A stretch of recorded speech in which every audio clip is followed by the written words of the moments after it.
You dick. Girls demand better. And men and guys, don't be a Ron Johnson. In what world are there full carrots in a school lunch? I don't know, Rat. I'm kind of busy right now. We are of the same generation, Alex. Just barely.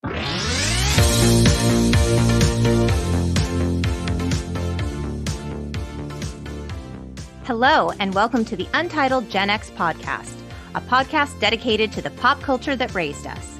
I'm Lori, a writer and pop culture lover who's pretty sure you're wondering where Kate is. So let me tell you, Kate is a super busy and important lady who's never been more busy and important because life, man. But have no fear, Kate's still around and you'll be hearing more from her in the future, but you'll also be hearing some new voices too, like today's guest.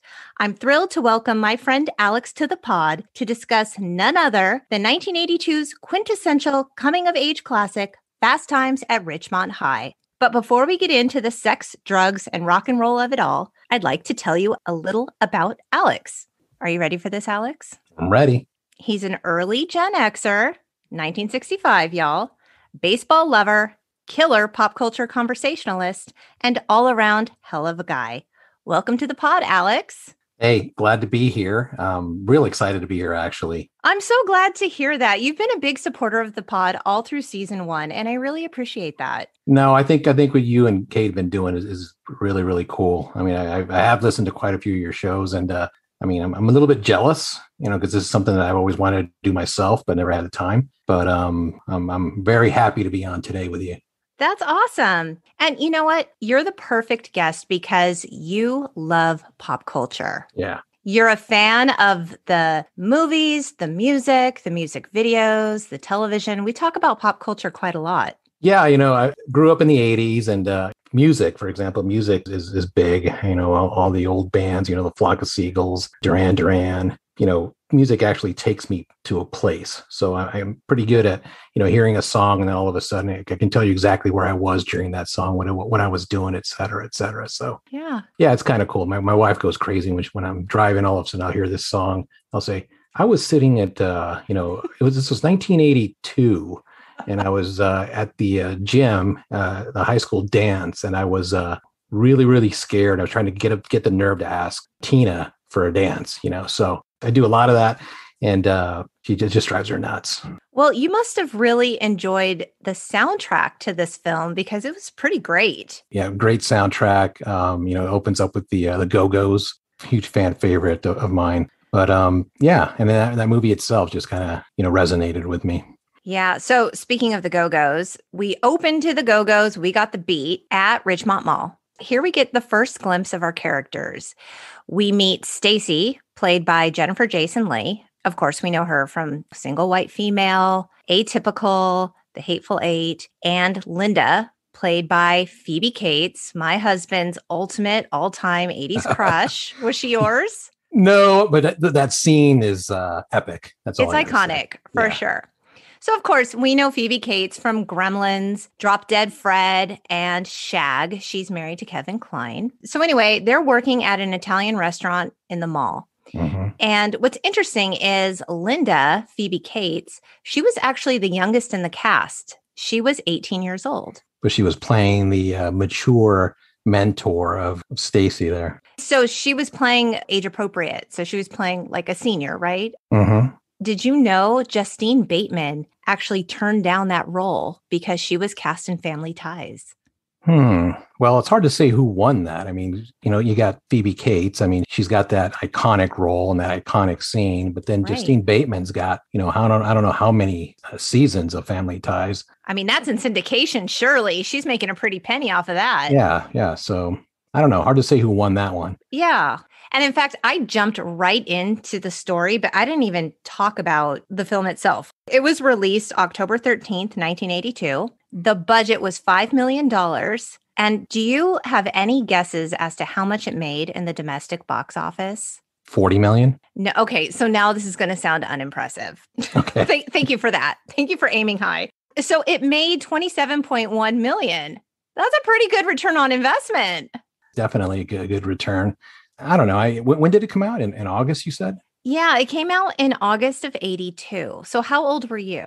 Wow. I was 16, going to be 17. So this really was a movie made for Me. your demographic. Yeah. Let's see, 1982, August 1982. I was 6. I know. Yeah, I came to this much, much later, probably in my later 20s, actually. That was the first time I saw it. I know. So what did you think about that? I mean, I like the opening scene, for example, when they're walking the mall and you see Mike Damone walking around with his, Right. his cabbie hat, just kind of giving everybody the, the, hey, how's it going? That just, with his swag. Right. I mean, a lot of kids at the malls. That was huge back then. Sure. I remember when I was growing up, West Covina, Eastland Mall. For those of you who are unfamiliar, Alex and I both grew up in the San Gabriel Valley. In fact, we both went to the same high school, like 10 years apart. I think it was 11. So I'm kind of later Gen X. He's early, almost boomer Gen X. Stop it.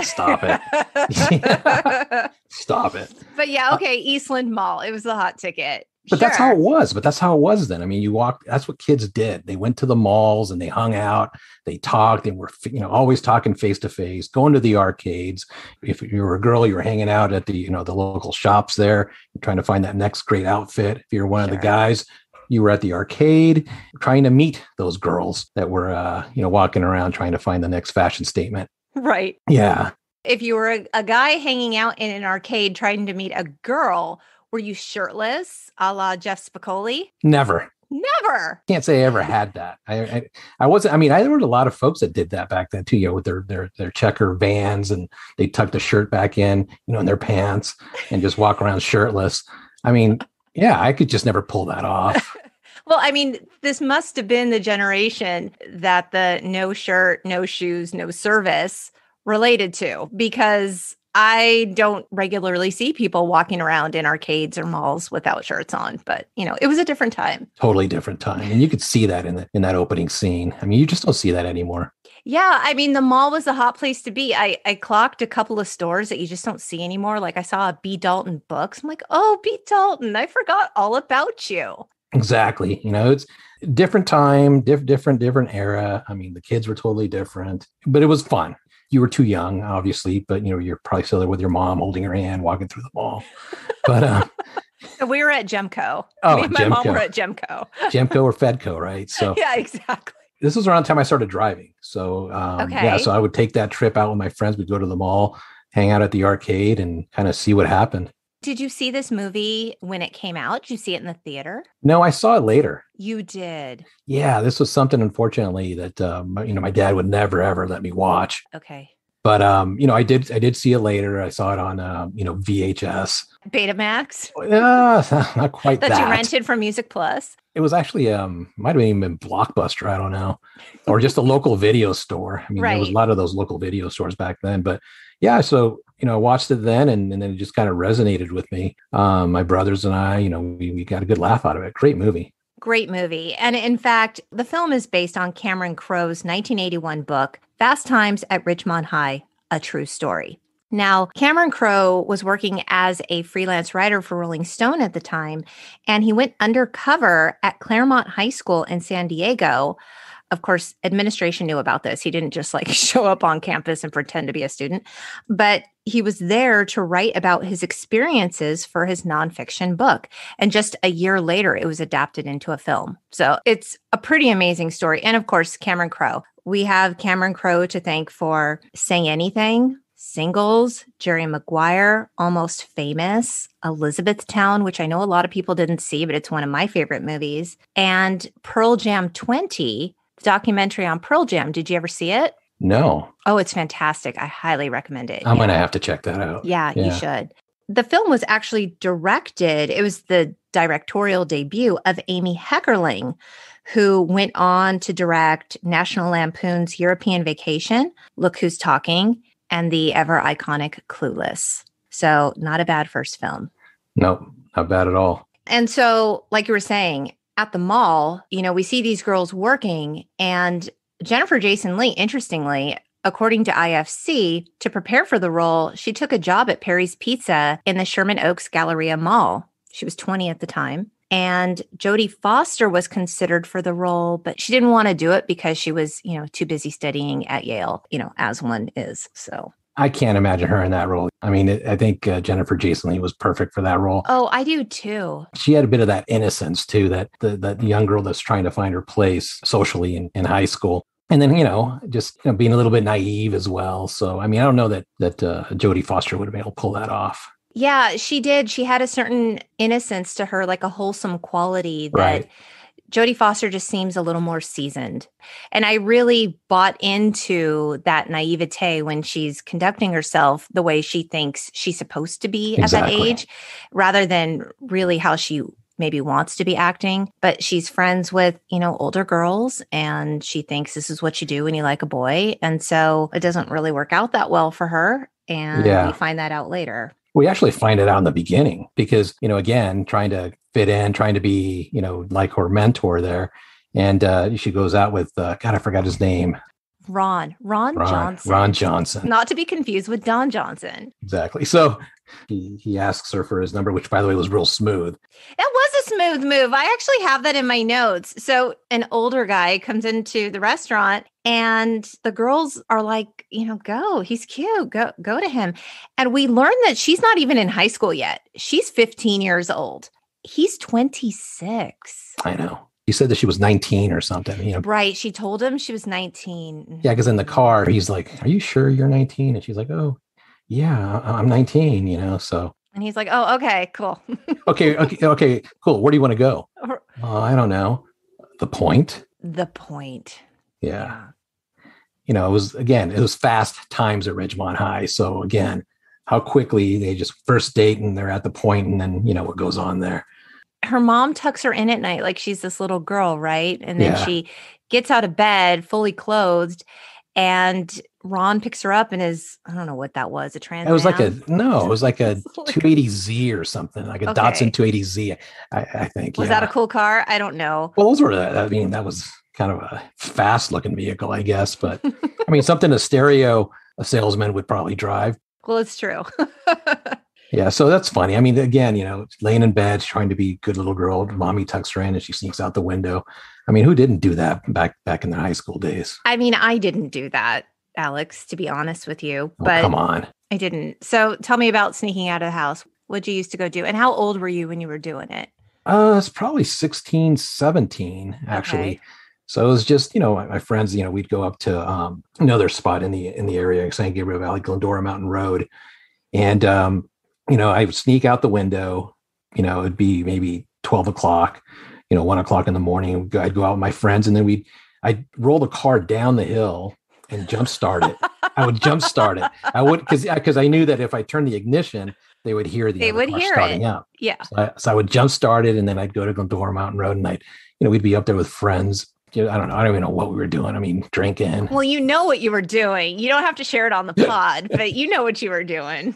Yeah, I guess And then we'd drive. I'd drive home just in time.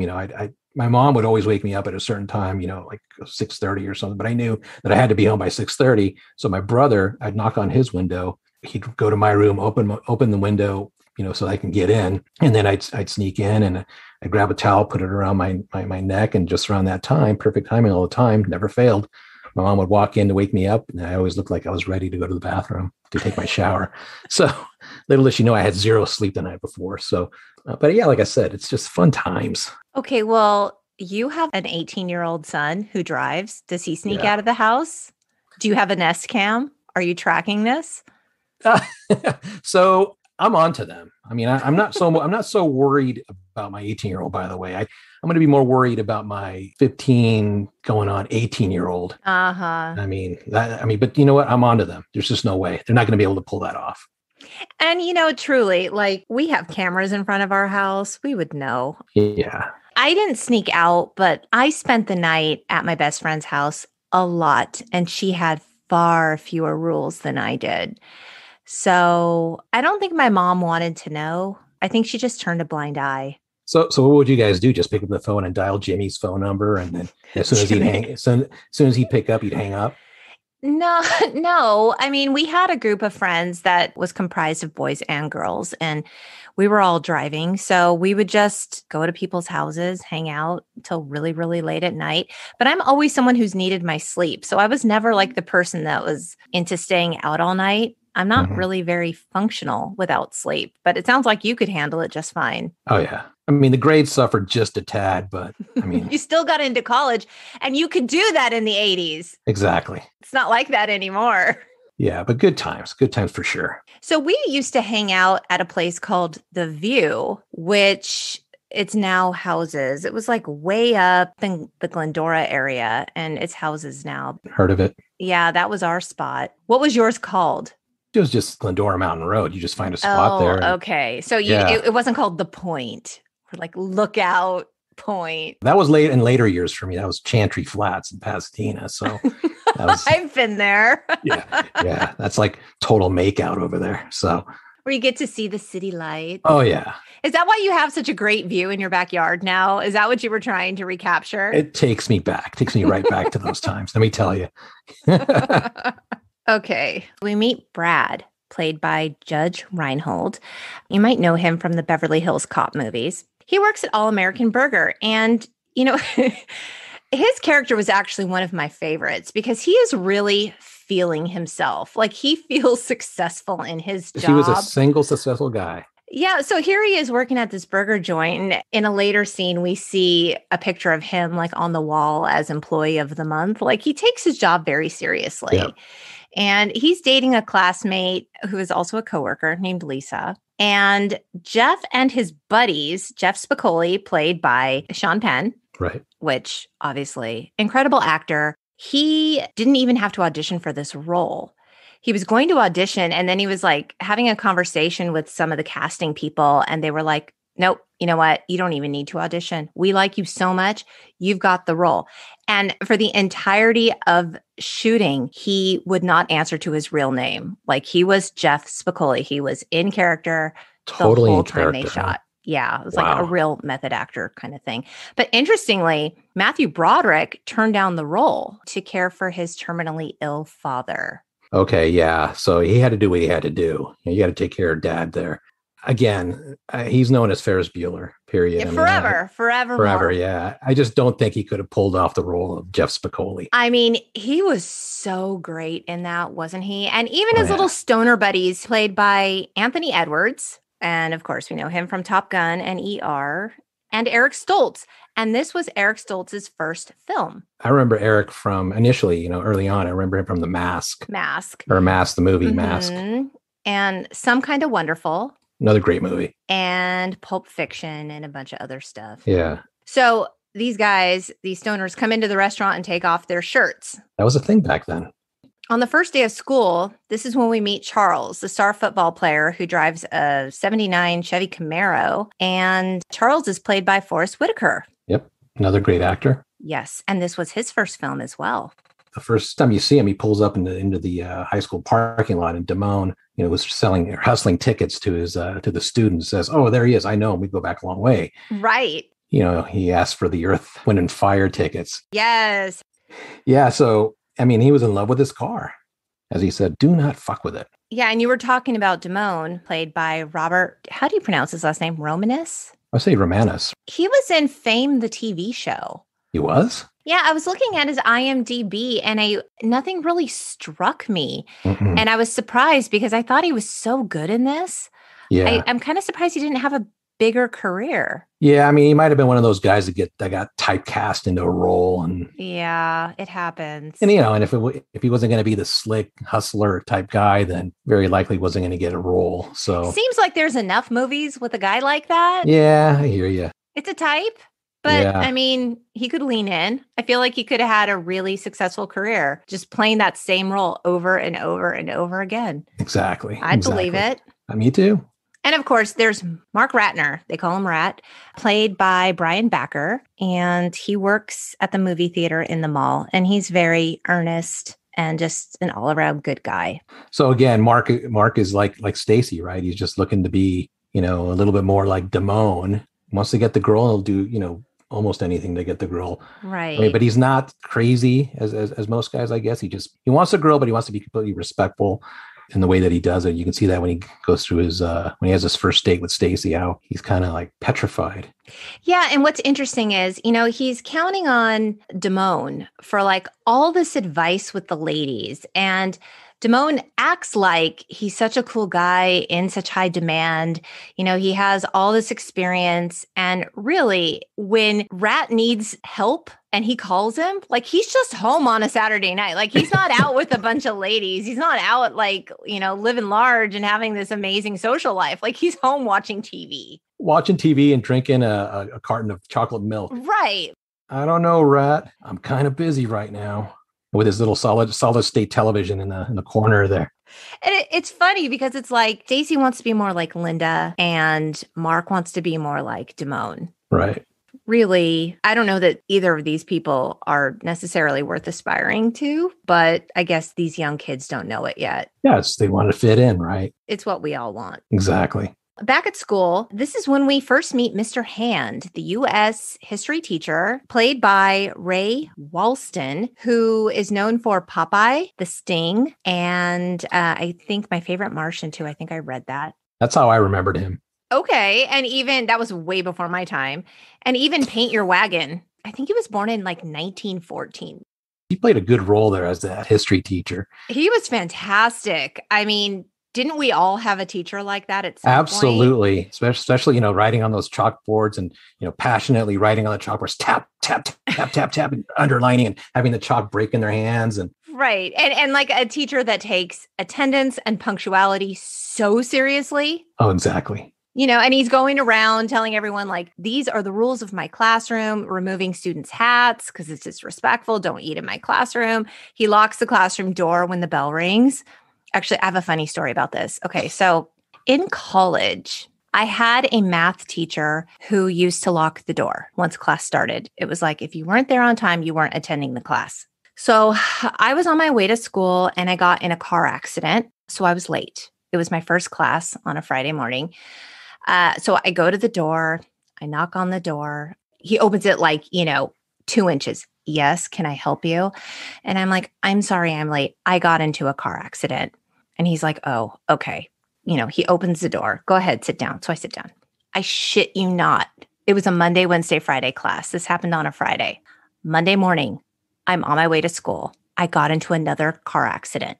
Oh, no. Before his class. Oh, no. Like literally 3 days later. What did you do? Drop the class after that? So...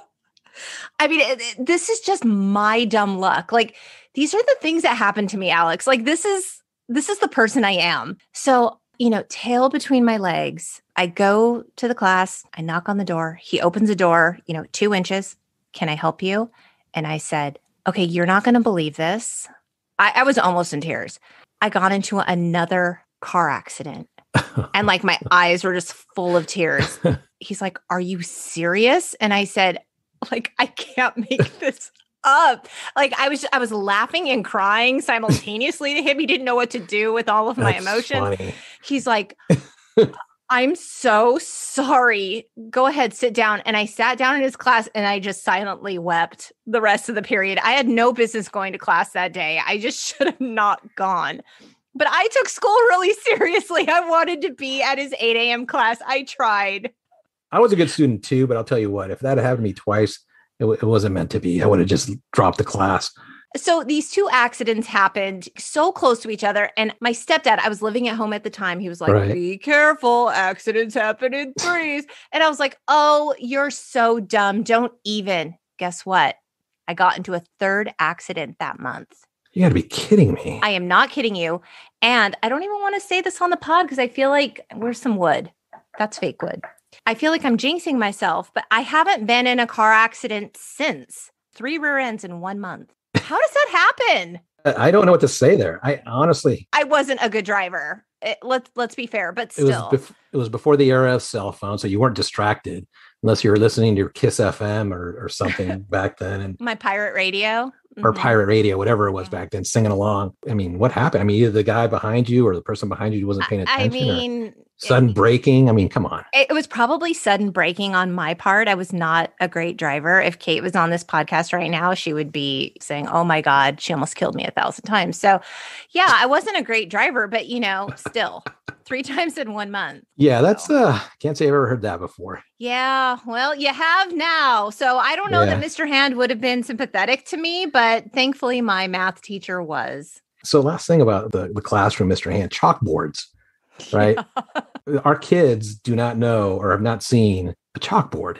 They haven't had to clean a chalkboard. They haven't had to clap Tap erasers. out, yeah, clap the erasers, right? Yeah, You no, know? It's all squeaky whiteboards. Wow, man, I got to tell you, this is really making me feel old. I mean, it was a long time ago. You were 6. Let's talk about that. You were 6. So, I mean, in my mind, 1982 was maybe 20-ish years ago. It was not. It was a lot longer. So when you watched this movie, it obviously did not resonate with you. Obviously, you're probably like, what the heck is this all about? No, but it has such a presence in pop culture. And it's quoted so often. And it's just part of like everyone's collective consciousness that you have to, even if you haven't seen the movie, it's in your ether. You know about it. Like, the iconic red bikini, Jeff Spicoli, certain parts of the film, even if you haven't actually sat down to watch it. When I watched it, I was like, I liked it. Like, I was entertained by it. It's only an hour and a half, a fun little watch. Like, oh, that's what life was like in the early 80s. I don't know. I didn't graduate high school till 1994, but you graduated what? 1983. Yeah. I mean, these were your people. They are nearing retirement age, Alex. Oh, early retirement, but retirement nevertheless. Yeah, but it was still fun times. I would not change a thing. I enjoyed experiencing those times. So if you graduated in 83, you started high school in 79. What's that like? Seriously, again, right? So first of all, you open up the show with, close to a baby boomer. Okay, Alex, Gen X is defined as 1965 to, it's somewhat debatable. I've seen 78, what? I've seen 79, I've seen 80 as the end cap for that. But it begins with 1965. Nothing I could do about that. No, there really isn't. 1979, yes. I mean, I remember graduating junior high. And we put up signs that said 1979 is just fine. We were so we were so excited we had the 8th grade graduation dance. And I remember I was wearing this baby blue, suit, with white shoes. And so I got to tell you, there's a picture of this somewhere and I've got to find it. Yeah, you do. Because we need to put it on the gram. Oh my God. And then my hair, it was thick. Yeah. A lot of volume. So yeah. And then that's how I went into high school. I went into high school looking like I was, 12 years old. And I think I stayed that way through my entire high school career. Well, the fashion was really great in this film, too. Yeah. Lots of ringer tees and, the high-waisted jeans. Okay, back to Mr. Hand's history class. So Jeff Spicoli arrives late. Obviously, he can't get into a class. He did not have a car accident before school. He was smoking out in a van. And Mr. Hand is very condescending. He rips up Jeff's schedule. He tells him go to the office. And Jeff says the iconic, "You dick." Yeah. Mr. Hand then gives handouts to the class and they all sniff them. Ditto copies. Oh my God. Yes. Right. Remember the purple ink? Yes, I remember the purple ink. And I actually remember seeing the ditto machine, which you never really, unless you worked in the office, you would never see that machine. It was like you cranked it. Yeah, this metallic thing. Yeah, and somehow you had the original, I forgot what it was called. Then you would just kind of twirl it around on the ink. Right. And then you generate your copies. And you knew that it was a fresh batch because they'd be A, damp, and B, you can sniff them and just get completely high off of that ink. Did they actually make you high or did they smell like something? Like, I don't know. I see that ink color and I assume it smells like grapes. It probably does not. What did it smell like? I honestly don't know what was in it. Could it have made you high? Shoot. Yeah, I think it probably could have. It was probably some sort of cancer causing. Yeah. Who knew what was in there? Right. But everybody would press the paper to their faces and take that sniff. It's like, I haven't seen a ditto since elementary school. There you go again. Yep. Yeah. We're different, Alex. We have different frames of reference. Oh my gosh. Okay, let's talk about school lunch. So Stacy and Linda are at the lunch tables, and Stacy tells Linda that she doesn't think that she'll be good in bed and admits she's never given oral sex and doesn't know how to do it. So this is when Linda demonstrates on a carrot, and I thought to myself, in what world are there full carrots in a school lunch? Yeah, normally they're chopped up, Soggy, bad school lunch. They're both practicing, and then a nearby table of boys end up ultimately applauding once, Stacy figures it all out, and it's a really funny moment. So, yeah, I had a good laugh at that. Yeah, that's a classic high school moment. Did that ever really happen in real life at a high school? Probably not, but it makes for a good movie. Yeah, not with the freaking carrots and stuff like that. No. We meet Mr. Vargas, weird Mr. Vargas in his biology class, played by Vincent Schiavelli. He's known for Ghost, 007, Tomorrow Never Dies, and he died in 2005. Yep. He's a real character actor. Yes. It's like you see that face and you're like, I've seen him in a million movies, but I can't name one of them. Remember, he was that angry ghost I remember in the movie Ghost. Yes. Yeah, but then he had the hot wife, right? He had the hot wife. He has the hot wife, which we don't learn about till like the end of the movie. And it's just kind of like a little clip, and it's hilarious. It's totally hilarious. You're like, how did that happen? How did he get her? Right. So did he have like Damone moves? Like, yeah, I don't know. Maybe she liked happened? maybe she was attracted to his brain. His brain. I don't know. She liked science. She was a woman of science. Yeah, exactly. She was a science. It was just so funny. So in this class, this is where Rat meets Stacy for the first time, and he decides that he likes her. So he tells Damone, I think I'm in love with Stacy. Exactly. Like, I really like her. And Damone tells him, a girl decides how far she's going to let you go within the first 5 minutes. Now, I don't want to say that I agree with Damone on a lot of things, but he's probably not wrong. I don't know that it's conscious, but it's probably true. Yeah. If you like someone, almost immediately, right? Exactly. I don't know that you need a lot of time to figure that out. Yeah. Or if you've got that swag, and you're funny and you're making them laugh, and within the first 5 minutes or so, they could decide, oh, I really like this guy. He's hilarious. He's funny. Yeah, I think I'll go out with him. I think I'll go to the point with him. I think I'll go to Chantry Flats. Or Chantry Flats, exactly. It's funny because I think humor actually accounts for a lot of it. And Damone is a lot of things, but I don't know him to be particularly funny. Like, he's funny in spite of himself. He doesn't know that he's funny. He's funny in a you're so ridiculous sort of way. But I don't know that he gets the girls. He seems to have a lot of opinions for someone who probably doesn't have very much experience at all. Yeah, you're right. I think you're right, because what does he end up doing? He ends up taking Stacy. Yeah. Meeting Stacy, but Stacy went after him because she saw him at the restaurant, and she probably liked his style, his swag, and I come here for the strudel. Oh, here, he left us behind. Yeah, exactly. Yes, but so Damone, basically took Ratner's girl. Damone's the one telling Rat, like, oh, this is how you give off a cool vibe. They call it the attitude. I don't know how I feel about all that. Kiss me, you won't regret it. I have his rules a little later. We will break those down. So this is actually the part in the film where Stacy goes on her date with Ron Johnson. He takes her to the point. And I have to tell you, the fact that he takes her into a baseball dugout and brings a blanket, it's just so gross. It's so gross. This is their very first date, if you can call it that. It was the saddest first time experience. I just felt very, very sad for her. First of all, why is a baseball dugout called The Point? I was like, because when I first saw the movie, I thought, like a beautiful view. The Point is a freaking baseball dugout. Alex is a travel baseball dad. I'm a travel baseball mom. Our boys play travel baseball, not on the same team, but they're best friends. And, we spend a lot of time on shitty baseball fields, really shitty baseball fields. Yep. And I've seen some nice dugouts and I've seen some not nice dugouts. This was not a nice dugout. And even if it was, not appropriate for a first date. Yeah, a nice dugout with all the graffiti on the and like the horrible light in there. And it's just, I don't know. I think it left everyone feeling really dirty and gross. Like, it was just, it's not what you want. Girls demand better. Exactly. And men and guys, don't be a Ron Johnson. Clearly. Are you really 19? Yeah, I am. You're going to find yourself in a world of trouble. Exactly. Ron censor flowers. At least he does that.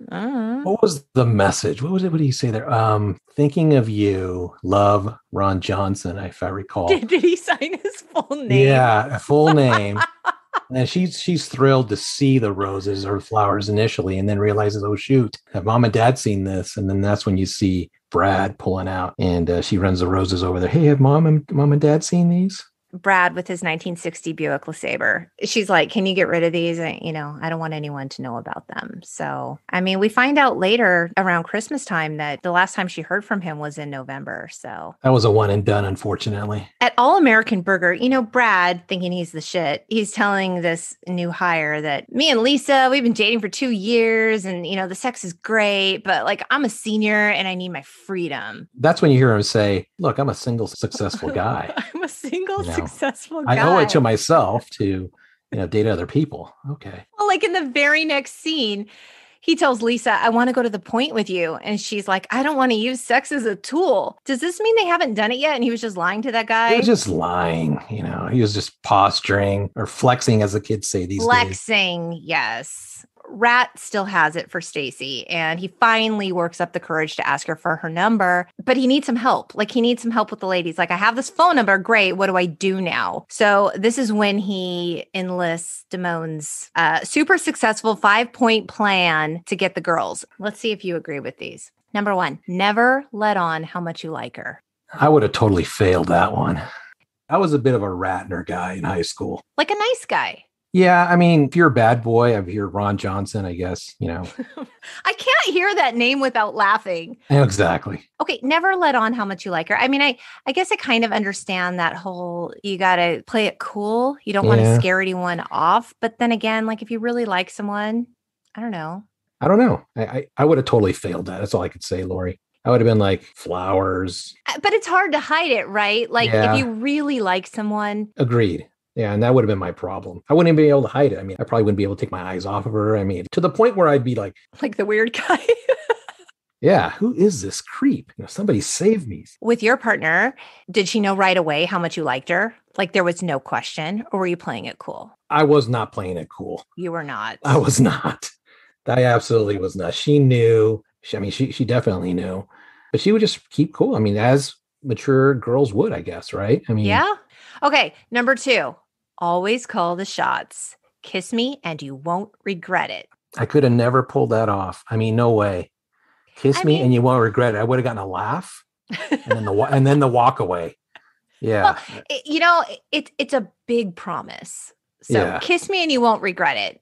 What if you're not a good kisser? What if I kiss you and I do regret it? So, I mean, again, here I am on this first podcast. I'll just say this. I think I'm the best kisser on the planet. Well, I mean, I guess you probably should think that, right? It requires confidence to lean in to give somebody a kiss. Like you probably need to think that. I don't know. There's a fine line between confidence and just being a dick. Yeah. So many of these things in his 5-point plan border on aggressive. Right. Mike Damone is a little sleazy scalper. He's not the guy that's represented by that 5-point plan. He clearly isn't. But he's given poor Ratner all this advice. Right. And Ratner's buying it hook, line, and sinker. Oh, of course. Okay, number 3. Wherever you are, that's the place to be. Isn't this great? Yeah, isn't this great? This place is awesome. What's funny, though? Because when you're young and you're broke, if you're with someone you really like, wherever you are, it is the best place to be. Like, you could be anywhere. I think about the places I used to go with the boys that I liked, and it just did not even matter. I sort of buy into it. Yeah, I would agree. If you're like totally into each other, I guess it really doesn't matter where you're at. But okay. But one caveat to that is the baseball dugout at the point. That's not the place to be. I was just going to say that. Yeah. Okay, number 4. At a restaurant, find out what she wants and order for the both of you. Have you ever done that one time? Not one time. It's always for me. It was like, so what are you going to get? Yeah, like she can place her own order. She's capable. What are you going to go? What are you going to order? I mean, I still do that. Well, yeah. I mean, I want to know that too. But like, you're not asking so you could place the order for her as some sort of like gentlemanly gesture. It is a weird move. And then number 5, when making out, you can't go wrong with side 1 of Led Zeppelin's 4.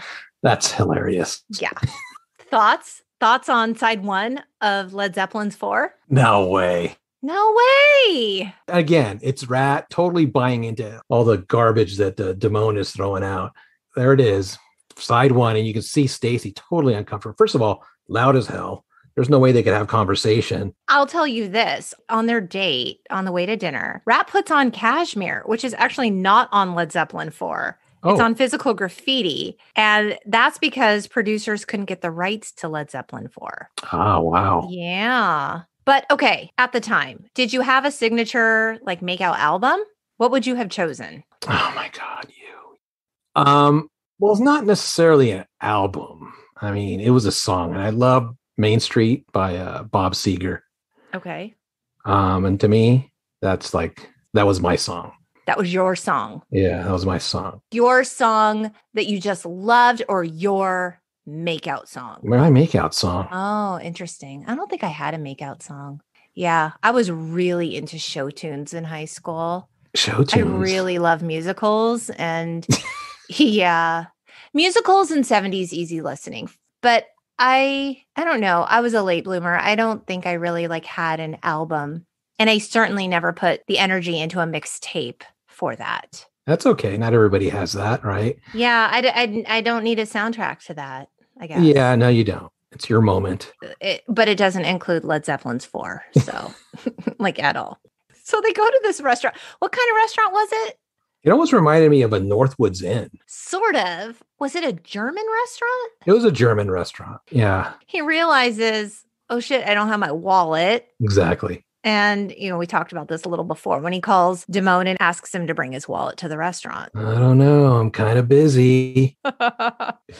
So they order everything because he's killing time, finally gets his wallet. Whew. So now it's the end of the date and he takes Stacy home. Oh, this made me sad too. So Stacy invites him in. She likes him. Yeah. No one's home. Yep. Bold move. The minute they get in the house, she's like, can you unzip my dress? I want to go change. And it was a sexy move. And again, it's one of those things that she's doing because she thinks she should. Right. Made only more evident by the fact that she's now in this robe. They're sitting on her bed and she's like, do you want to look at pictures of me when I was a kid? The most unsexy thing ever. Do you want to look at it? It's this wholesome activity while she's there in this robe on her bed with him. You could totally feel his discomfort too. Of course. He was absolutely uncomfortable with that whole situation. Because, even he was like, okay, this is moving a little too fast. Exactly. I really like her. I don't feel comfortable doing this. I'm not ready for this. And so he makes up some lame excuse and gets the hell out of there, which... Yeah, the car. Yeah, he had to get the car back to his sister. Yeah. That was missing the car stereo that got stolen while they were on the date. Oh, yeah. I forgot about that. Yeah. Stacy later tells Linda, I don't think he really likes me. Because we did not have sex on our first date, I don't think he really likes me. And then what does she say? She says, well, what is he? He works at the movie theater. What do you want? Yeah, not the greatest advice. No. So this is when Jeff is driving Charles's little brother to a party. In Charles's Camaro. He's driving like shit. He's so stoned. I think they might be drinking in the car too. Yeah, they're stoned and they're drinking and he's driving in between lanes. This is just crazy. And it's a Camaro. It's in good condition. He's bashing it into cars along or whatever street they were in. It's what is going on here? He ends up crashing the car into a construction area. And Charles's brother's like, my brother's going to kill us. And Jeff says, be glad I had fast reflexes. Oh, I know. He falls into this construction site. And he's got these bricks on the vehicle. Everything's just smashed up. He's like, I can fix this with my dad's TV repair tools. Yeah. My brother's going to shit. Well, what's he going to do? Is he going to shit or is he going to kill us? My brother's going to shit. Then he's going to kill us. He goes, I can fix it. And then the freaking diabolical plan. It was genius. You got to hand it to Jeff. I wouldn't have thought of it. And I am of clear, sober mind. What kind of a little brother is that, though? He buys into this plan. Just a little crappy little brother, Oh, whatever. My God. Okay, so there's going to be a big football game, right? Yeah. At Ridgemont High. And they're preparing for it. Their rival school is Lincoln. So everywhere there's banners and everything that say, kill Lincoln, assassinate Lincoln. And we see Charles's destroyed car parked in front of the school with the words Lincoln kills and Lincoln rules tagged on the car. Charles sees this. He's livid. And then this is when he launches into beast mode at the game. And he's sending kids off the field in stretchers. He's scaring the crap out of everybody. He is so pissed. He's flying everywhere. He's tackling everybody. Kids, he's tackling them so hard that they're on the ground vibrating, Right. It's just So like, you know what? Those kids will never be the same again, man. yeah, I don't think any of those kids continue with their football careers. No. I don't know that they were able to go on to college No, or I walk think they were again, done. quite Exactly. honestly. Oh my Oh, we gosh. skipped the part where Brad gets fired from All American Burger. That's one of the great scenes there. You know, it really is. Did you catch in that scene Nicolas Cage? Yes. That was his first film. He went by a different name, right? He did. He's credited as Nicolas Coppola. He's actually the nephew of Francis Ford Coppola. Right. He changed his name because he didn't want to be like accused of nepotism in Hollywood. Exactly. But, like, IFC said that Nicolas Cage was originally supposed to play Brad, but he was like so quirky. He was so fully Nicolas Cage that they were like, there's just like so much to you. So yeah, so he had this little bit part in the back. That was a great scene when he gets fired. Yeah, it's a great scene. Like, this guy orders breakfast. He's not satisfied with his breakfast. He wants his money back. And he's eaten practically the whole thing. Exactly. And Brad was handling it well. For a teenager, he was handling a dissatisfied customer very well. I have a son that works in food service. Yeah. It's not an easy job. People are it's really not. rude. And yeah, he was handling it well until he wasn't. And he finally threatens to kick his ass. And yeah, he ends up fired. Yeah, because the guy's relentless in getting his money back. He virtually ate the whole thing. He's like, no, why don't you put your little hand in a little cash register and give me my money, Brad.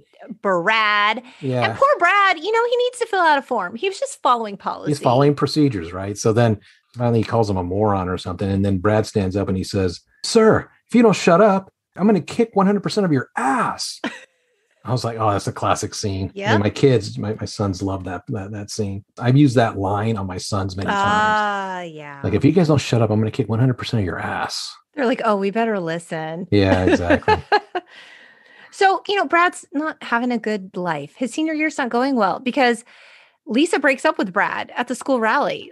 Yeah. So now he's not, what was it? A single successful guy. Yeah, he's not a single. Well, he's single. He's no longer a successful guy because now he has to get a job working at Captain Hook's Fish and Chips. And he hates his job.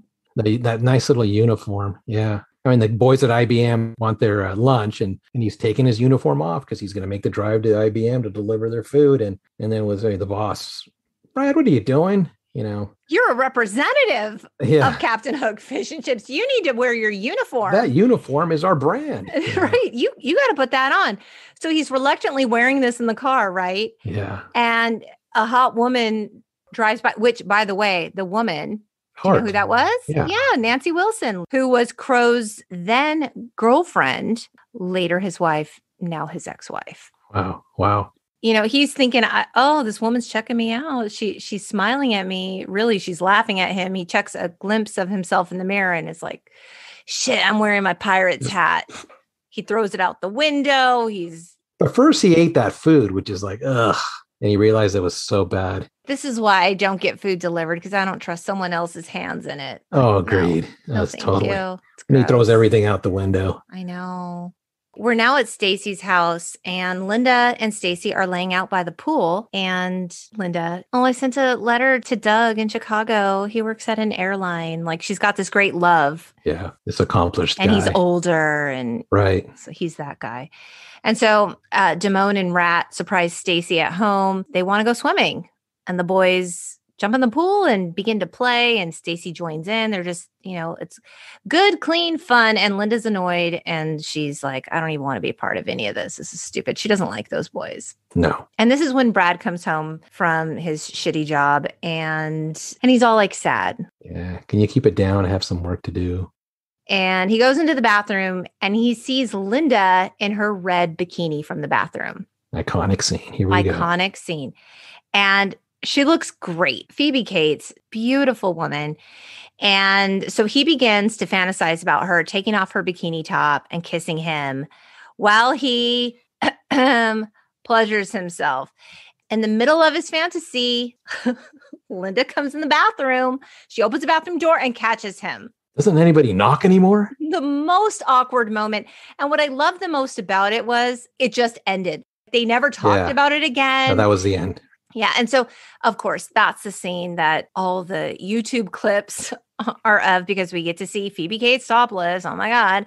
And there's GIFs about it. And it's everywhere. Yeah, but that's like my generation thing now, right? It's not, I mean, our kids aren't these days aren't looking at that. I mean, yeah, I don't know that my kids know the red bikini. I mean, who's Phoebe Cates? I mean, they don't know who Phoebe Cates is. I mean, this is something that will probably just linger with my generation. Not even yours, my generation. We are of the same generation, Alex, just barely. The way you're portraying me, I don't think so. I think my generation, as you call it, being a teenager in the 90s as opposed to the 80s, we have our own moments. I can't think of anything specifically offhand right now, but it's probably the kiss from, what is it, Wild Things with Denise Richards. That was probably the big iconic, like sexy thing I remember from the that 90s. movie. Yeah. Yeah. I would definitely say for the 80s, Phoebe Cates in her red bikini, it's a thing. Agreed. At school, we get the feeling that Stacy is starting to like Damone. Yep. And she starts doodling, her name with his last name. And Jeff Spicoli orders pizza to the classroom. Like, Mr. Hand is like, why is he in class? Like, why is he on time? I'm so thrown by this. And this smiling so and that awkward smile. Then he has a pizza delivered to the classroom. Iconic. Yeah, but he hands that pizza to everybody. Spicoli doesn't taste any of that pizza. He gives it to the entire class. He gives it to the class. He eats a slice. Mr. Hand's like, oh, thanks for the pizza. You dare order pizza to my classroom? Yeah, because it was, Mr. Hand was, what are you doing on my time? Well, I was thinking, if I'm here and you're here, isn't it our time? Stacy tells Damone that Mike's really nice. But I like you. He walks her home. She invites him in and she's like, do you want to go for a swim? And he's like, sure. And in the pool house, they kiss, they undress, and they have sex without protection. It's like 1, 2, 3. Like it just happens. And he freaks out, leaves immediately. I really got to go. Here she is again, conducting herself this way again. He runs into her at school and she's, walks right past her and, Mike, hi, I haven't seen you in a long time. Yeah, I really got to run to class, and just kind of blows her off. It's so sad. Yeah, again, but then the next scene, right, is sometime later, she tells him she's pregnant. And oh my God, he's so immature. He's like, we only did it once. How do you know it's mine? You wanted to do it. It was your idea. You wanted it more than I did. Take it back. We've got to get an abortion. Yeah. Yeah, very matter of fact. Yeah. And, the abortion's $150, but she's only asking him for half of it. And a ride.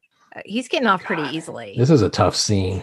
I will say that I did find that it was pretty revolutionary for the film to even touch on abortion without it also leaning in really, really hard to the shame that Hollywood likes teen girls to feel about sex. Like Kate and I talked about this in the 90210 episode where Brenda and Dylan have sex for the first time. In this case, for Stacy to make the decision, albeit maybe it was a misguided decision, you don't get the impression that she spent a lot of time thinking about this or consulted a trusted adult about it or really educated herself on her options. Well, who would she tell? Okay, she didn't tell her parents. Sure, a lot of people don't tell their parents, but perhaps a school counselor, perhaps. I don't know that anyone would have. I mean, at least back then. I mean, again, this movie's fast times. So. It's fast times. I mean, it's like she's pregnant and then in the next scene, she's no longer pregnant. But right. There wasn't a lot of shame about it. It's like she was making these choices and then here's the consequence and then I'm going to deal with it. And then it's just done. It's never talked about again. It was interesting, though, because even Dirty Dancing, the fact that it even had an abortion subplot was like, what are we going to do with this? Definitely a taboo subject. Yeah. So in the next scene, Mike's trying to collect money from people who owe him, and he's not having a lot of luck with that. And the day of the abortion, he never shows up to pick up Stacy. Stacy calls the house, and then the mom answers, "Hi, can I speak to Mike, please?" "Oh, he said he's in the garage with his dad, and he'll call you later." Can't even take her call. Right, and then luckily though, Brad's there. Right, Brad saves the day. Her brother, who she confided in too. Right. It was a nice moment. Absolutely. He asked about it. She didn't want to tell him. He's like, "Okay, that's okay. I support you," and he took her home. I mean, that's what brothers and sisters are for, right? Yep. I mean, at least that's what they should be. That was a good scene. Let's see. Stacy calls Linda and tells her Mike never showed up. And Linda calls him a little prick. And in the next scene, we see Mike leave his house and to find the words prick spray painted all over his gremlin. drives into school, and then he notices people are looking at him, kind of laughing at him. And why? Because his locker, it says little prick on his locker. He had it coming. He had that coming for sure. 100%. And so Rat confronts Damone about Stacy. Yeah. And this is when Damone's like, it was no big deal, whatever. It didn't mean anything. And Rat gets pissed and they are about to brawl and it gets broken up. Yeah, I mean, I think he's pissed because, again, I mean, he cares for her and he makes a move on his girl and the girl that he's trying to get, right? Exactly. And the fact that they were best friends, like he let a girl get between them. I don't know. Did you ever have that issue with a friend? I did, but much later. It's actually in college. I shouldn't say much later. Did you lose the friend? No, we're still friends to this day, but we just don't talk about it. Oh, it's like the unspoken thing. Yeah, it's the unspoken thing. Girl and I are friends on Facebook. But yeah, no, it's that's the only time. And we just don't speak about it. And to this day, obviously don't. And well, I guess why would we? You know, we're both mid-50s now. You've both moved on. Exactly. Well, it's good that your friendship could withstand it. Oh, yeah. It was touch and go there for a little bit, though, I'll say. Well, yeah. I mean, I can only imagine. But did you ever get in a fight in high school? I did. Really? Only one. What happened? So this was after PE. You know, PE back then was pretty cool because you played whatever sport was in season is the sport that you played during PE. I think this was, football or something. But I had this kid who really, first of all, like I said, I looked like I was 12 all through high school. But this kid thought because I looked that way, or, that he could, bully me around a little bit. So after class, I mean, we'd beaten his team. He wasn't mad. I was a big talker too. So he had beaten his team. And so he's outside and he's waiting for me. He's like in my face. And I go, hey, just leave me alone. I don't want to get into it with you. But then he pushed me and I felt this power, like he was super, super strong and he was about to eat me alive. Oh, no. Oh, yeah. So he sees that I'm afraid now, right? Right. So then he could sense your fear. Yeah, he could totally sense it, right? Because it was a gentle push, but I kind of went 2 feet backwards, right? So I'm like, oh my God, this guy's really, really powerful. I'm about to die here. So what happens is he sees this and he's got this smirk on his face. I can still see it perfectly right now. He's got this smirk on his face. And he tells his friend, hold these books for me. Then he starts taking his jacket off. Like, here, you're going to hold my jacket. So as he's taking the jacket off, that was my moment. So I jumped on him. And I grabbed him around the head and I put him in a headlock and I just pounded 10, 15 punches to his face. Oh my God. And it was just so fast. The teacher broke it up and I was so fired up and coach knew what happened. Coach knew that the other guy was starting it. And I just basically defended myself. But that's the only fight I got into. So what happened? So here's the story. So after that, he's in class with a bunch of friends that I know. And he's telling people that he's gonna fight me at the park after school across the street. Infamous drug park across the stoners, the street. where the stoners hung out. Yeah. He tells one of my friends, he goes, yeah, I'm gonna kick his ass. I'm gonna beat him up. I mean, I almost kicked his ass anyway at PE. And then my friend steps in and he goes, wait a second. What are you talking about? He kicked your ass. He goes, and you're gonna go take him out to the park and try to. He's tiny. He looks like he's 12. Yeah. You think that you're gonna be able to kick his ass after what he did to you? So after that, nothing happened. But what the story is, the way it ends is he and I ended up being good friends. What? Yeah. He and I ended up being good friends. I mean, he actually lived in my neighborhood and I didn't know that. And I'd see him around and we'd play football out street, sandlot baseball, football in the street. It turned out to be a good kid. So what was his deal that day? He just really didn't like to lose in PE? Freaking macho man. I don't know. Or maybe he didn't know me. He didn't know that I lived in his neighborhood. I don't know what it was, but I got to tell you, I mean, my heart's palpitating right now thinking about it. You're lucky to be here, Alex. You could have died that day. Oh, I thought I was. I thought it was over. Okay, well, you were tiny, but you were scrappy. That's my story right there. Yeah. Oh my God. Wow. That's a story. Yep. Okay. So Mr. Vargas takes the biology class on a field trip to the hospital where they get to see cadavers in a morgue. And this is where Stacy and Rat kind of reconnect because she's grossed out and he's there to support her. It's now the night of the last dance. Jeff is smoking out in his room. He's getting ready to go to the dance. His room is just like wallpapered in pictures of like bands and surfing and naked women, centerfolds. Yeah, it's pretty funny. That was that time, by the way. Yeah. Suddenly, he has a guest. It's Mr. Hand. I mean, there's a bong right there. Oh, I know. And the room's got a smell. The room's got a reek to weed. And, and he walks in and he sees all those centerfolds and he just kind of, But he has a full accounting. He has a full accounting of the amount of time that Spicoli wasted. Yes, you have wasted 8 hours of time. And Jeff is sure to correct him that it's their time. Exactly. And now they're going to talk history and they're going to make up for all that wasted time. Let's talk some history. So we pan to the dance. And of course, there's a live band. And Damone apologizes to Mike. They're still friends in spite of it all. And we keep going back and forth between the dance and Jeff's room. And then this is where he begins to really, sort of soak in all that information. And he's explaining history in his own way. In the surfer vernacular, yeah. Yes, yeah. Back to Mr. Hand, and it's pretty fantastic. And this is where we get to see back at the dance that Mr. Vargas has a hot wife. How'd that happen? Who knows? In the school bathroom, we learn that Linda's boyfriend is not coming to her graduation. And she's really sad about it, but she's going to move on. I'll tell you, that is always happening in a bathroom at a dance. Someone is crying. There is a girl crying in a bathroom. Really? At every school dance. Yes. That is a fixture. Over Jimmy dancing with Sally. There's something happening. There's some drums behind the scene. There's always a girl there, and she's trying not to mess up her makeup. And she's crying. God. And a group of girls are all gathered around her, trying to like talk her up. You don't need him. Yeah. There's other boys. Yeah, that's always happening funny. At a school dance. That's funny.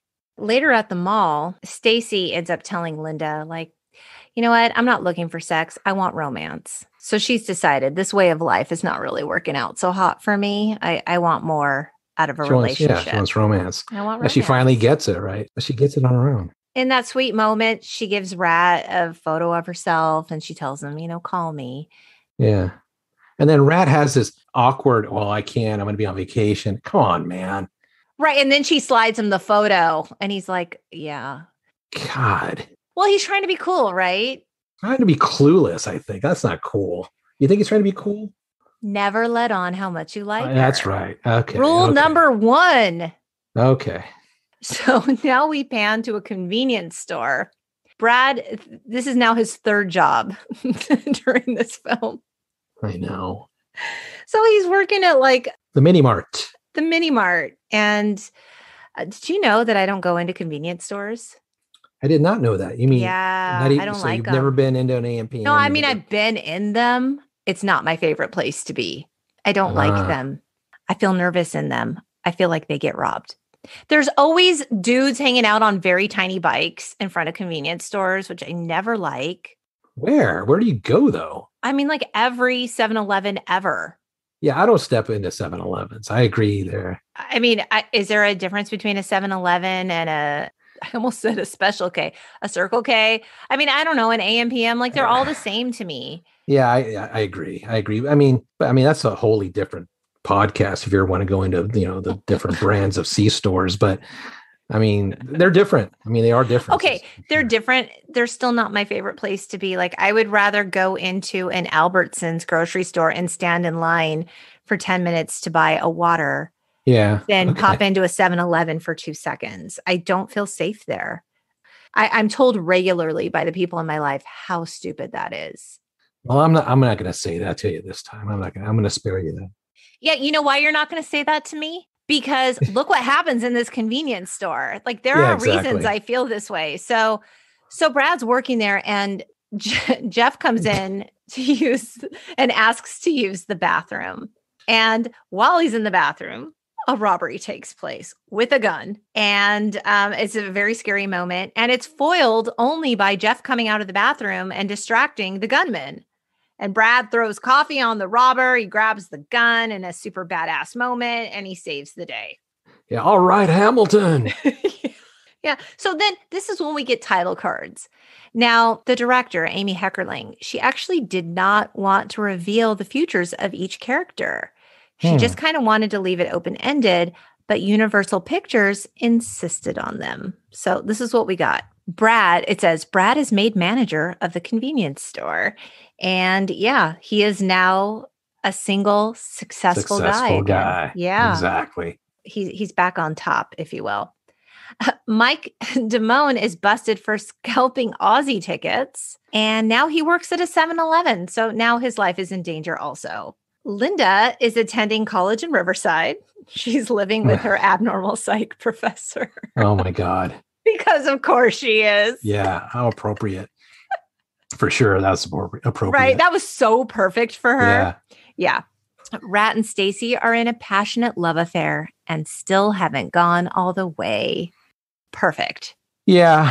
Ratner's just not ready. He's not Ratner's ready. just not ready. That's okay. She wants to take it slow, so I applaud that. And then Jeff Spicoli saved Brooke Shields from drowning. That's his classic. He blew all of his reward money on hiring Van Halen to play his birthday party.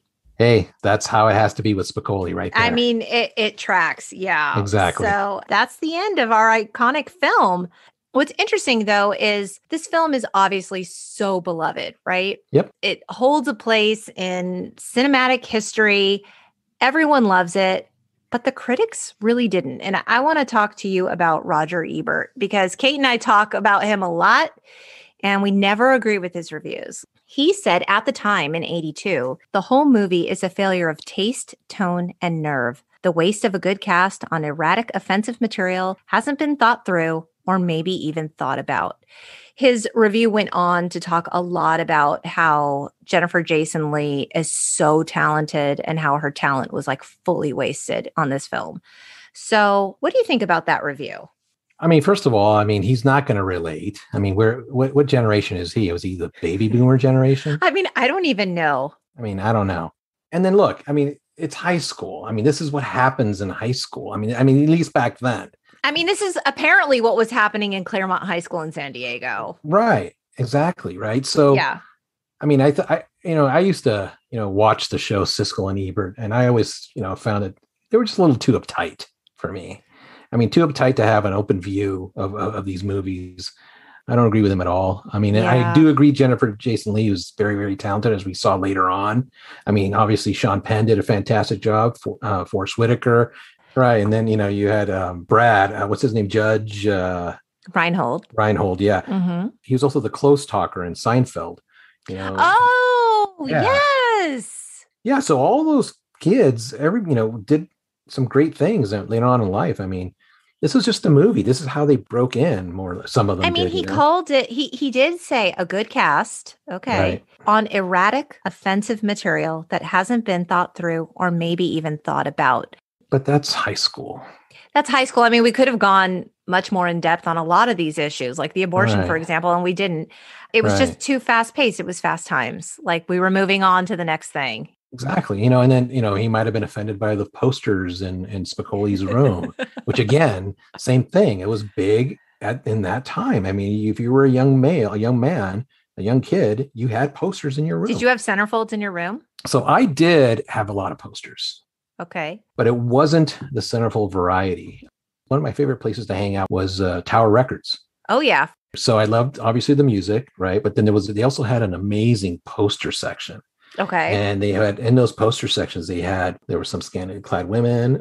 So one of my favorite posters is Cheryl Teague's, again, another iconic poster of her. She was in a pink bathing suit. I had that on my door.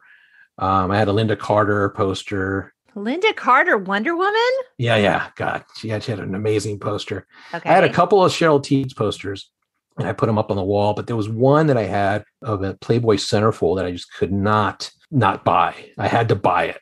And I remember I bought it, and I had to. This was in high school? Yeah, this was high school, and I had to sneak it into the house. Okay, I was going to say your mom let you hang that in your room. But check this out. Okay. So I hung it behind the door in my room. Right. So she would open the door, she wouldn't see anything, right? And then she closed the door. She wouldn't see, only I would see the poster.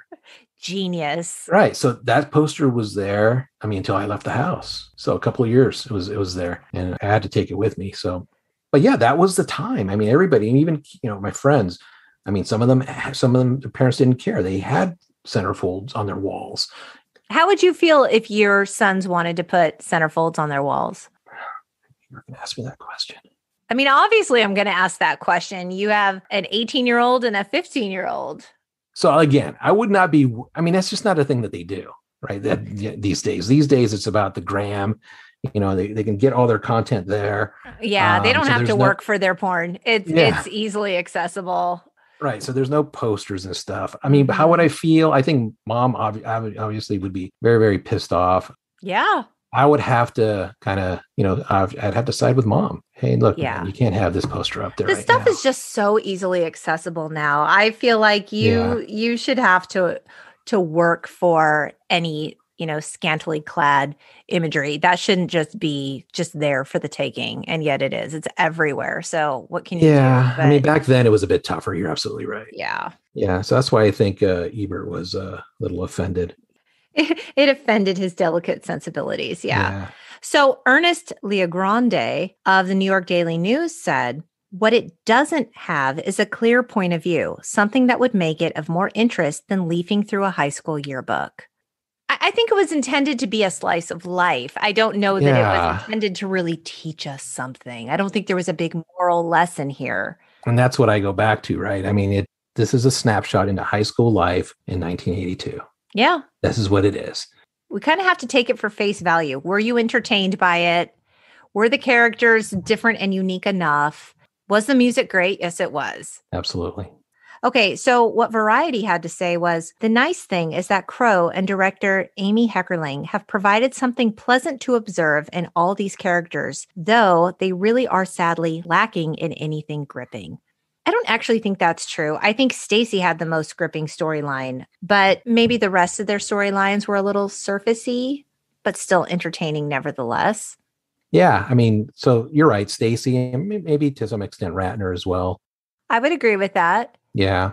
And I think if you want to look at those characters, ultimately we learn that it's really okay to slow it down. Like, yeah, it's fast times at Ridgemont High, but maybe now they're proceeding with slower times at Ridgemont High, and that's not such a bad place to be. No.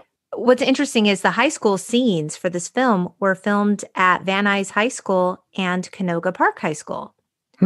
And the interior of the mall was filmed at the Sherman Oaks Galleria. Of course, that was, again, one of the galleries, exactly. Glendale Galleria or even Sherman Oaks. Those were the spots to be. So the real life Mark Ratner is based on a guy named Andy Rathbone. And he was a student at the time that Crowe was writing his book. And this is the guy that went on to write many of the help books, the For Dummies. Oh, really? About computers. Oh, man. Yeah. Nice. He's a real dude. That's good. Yeah. So in terms of the legacy of this film, there was actually a spin-off, a TV series called Fast Times in 1986. Do you remember this? I do not. Yeah. Ray Walston and Vincent Schiavelli reprised their roles as Mr. Hand and Mr. Vargas. So the teachers were in the series. Right. And Patrick Dempsey was cast as Mike Damone. And Courtney Thorne Smith was cast as Stacy. I don't know that I would have liked it. There were only 7 episodes. Yeah, rightfully so. In 2005, the film was selected for preservation in the National Film Registry by the Library of Congress as being, quote, culturally, historically, or aesthetically significant. And it is. You're right. And that's where Ebert was wrong, right? Definitely historically, culturally significant. Absolutely. 100%. But did you know last year in 2020, the cast of Fast Times reunited for a virtual table read to benefit CORE, the community organized relief effort in response to COVID-19. They raised a bunch of money. They had a bunch of viewers. And so members of the original cast were there doing readings, as were Brad Pitt, Julia Roberts, Jennifer Aniston, Matthew McConaughey, Jimmy Kimmel, and a bunch of other people. You can look it up on YouTube. I'll have to check it out. Yeah, I didn't even know about it. I didn't know either. Overall, final thoughts on the film? I mean, I just got to say, I mean, like I said, I loved it. it resonated with me because it was perfect in terms of my time. And I think Cameron Crowe did a great job with that movie. Although I do think, how would they do something like that these days? I mean, I don't know. I don't know that it would be possible, where you infiltrate a school and you pretend that you're one of the students and you do that. Yeah, it would be interesting. It would certainly be a lot different, wouldn't it? Yeah, I mean, at the age of social media and stuff. I mean, with kids being not as interactive face to face as we were back then. I shouldn't even say back then because it wasn't that long ago. It was that long ago. Get out. No. Let's think about this. I'm not so good with the maths, but isn't this movie like 39 years old? I mean, seriously, what are you doing to me? I know. But it was such a beautiful time. That's all I got to say. It's such a beautiful time. And I love the 80s. I look back on the 80s as being a fun time to be a young kid. I don't disagree with that. Absolutely. It was a good time. Sometimes I see on social media kids today saying little things like, I wish I could go and be a teen in the 80s. It sounded so cool. I'm like, it was. You're not wrong. Cool. It was cool. Well, Alex, thank you so much for joining me to talk about Fast Times. I mean, you were the perfect guest to have. Oh, it's my pleasure. I mean, God, I love this. This was fun. Oh, good. I'm glad you thought so. I love what you and Kate have done. And just thanks for having me on. You are very welcome. And we'll totally have you back. I'm in. Good to hear. You heard it here, folks. That's a commitment. You got it. So thank you so much for joining us. I'd like to remind you to rate and subscribe if you like what you hear. Be sure to tell your friends, family, neighbors, parole officer, DoorDash delivery person, and tax professional about us. You can find us on social media on Facebook and Instagram at the Untitled Gen X Podcast. We hope you keep in touch, beautiful people. Bye.